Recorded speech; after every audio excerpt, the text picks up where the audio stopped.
Today we're making grape leaves stuffed with rice. The stuffing can change and many times we add minced meat, but this time we'll make it with rice and our own seasoning. We roll the grape leaves a bit different so that they come out thinner than usual, the size of fingers.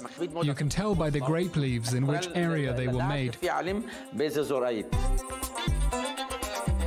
Darijat village is made up of one big family.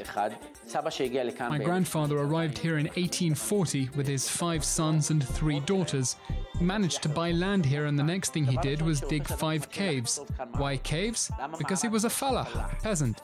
The fallahim used to practice agriculture in one place. They were very attached to their land. Unlike the Bedouin, they didn't wander or live a nomadic life.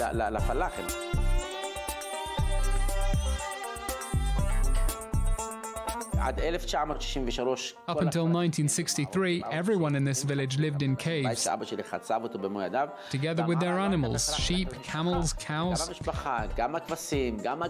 Today we live in modern buildings.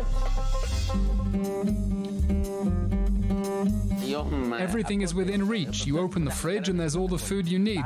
In the past, we were dependent on seasons. All food came from the land. The cooking process was different as well. We cooked inside the caves by placing pots over the fire. There was no gas, no refrigerator, or even spices as we know them today. The cooking process was very authentic.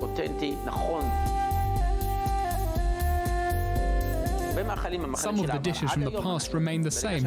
When we prepare grape leaves, for example, the whole village comes to eat. It's folk family food, and one of the dishes most recognized in our culture.